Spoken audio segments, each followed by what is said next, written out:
name's Steve Barasa. I'm a professor at Taita Taveta University and also vice chancellor of that university, which is the mining university of Kenya, a hub of ideas.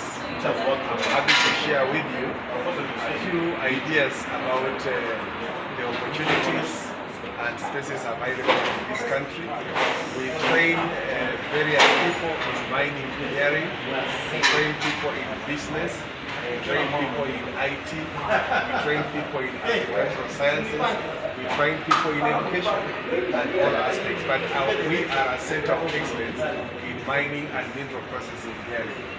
When we talk as a university, we see certain gaps that exist in our enterprise, especially in skills development. We focus a lot on research, but in this country, particularly in this country, Kenya, I think that there is a lot of opportunity for young researchers that can come to undertake research projects within the African context as contextualized in Kenya.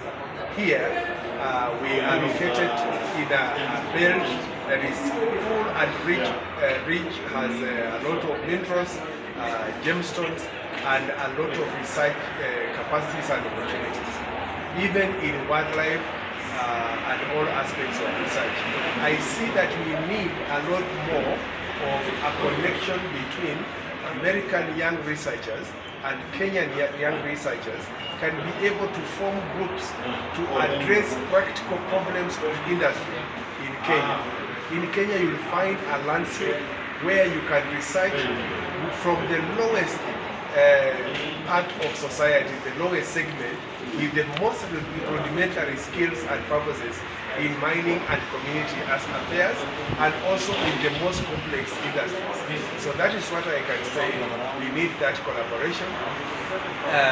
We give opportunities for you to come and partner with our people to research together. We keep opportunities for you to do advocacy.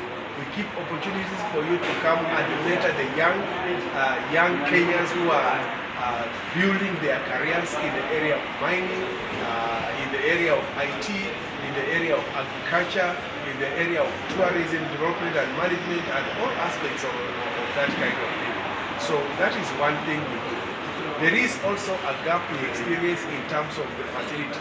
We work centers of excellence in Kenya, but then as a university, we see three dimensions of excellence. Excellence as to faculty, the curriculum that we offer, excellence in terms of the faculty, excellence in terms of the input who are our students, but also excellence in terms of infrastructure.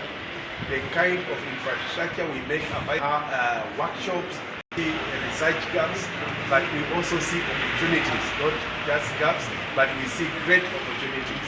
You as the youth of America, when you work with the youth of Kenya, whether you are a student or you are a young professional, we have Kenyans who are ready and willing to collaborate in this area of these spaces to change and make an impact. We have Kenyans in Stika. We have our own graduates in schools like Penn State University in Nevada. We have people in Mexico and all those other areas that we are engaged. I think I invite the American community, especially in the young spaces, to be able to participate in transforming and changing and impacting this country. Thank you. So, what did you say about the training center, the name of this center, the research center you at Taita Taveta University, yeah, we have the Center of Excellence. No, the one you are calling for call to action for people to invest, then do mining, and then create a lab. Oh, we are trying to interest and invite people who are willing and ready to invest in a teaching mining venture, where we shall be able to do practical mining to extract and process minerals, but also to have a nexus as a training facility over a long period that can then, by the way, when I was in Colorado School of Mines the other day, I realized that even a mining space can be able to be a facility for mining tourism, where people come, they go underground, they go down there, they drive, they see practical mining, how it happens, how students are trained in the mining. Thank you so much.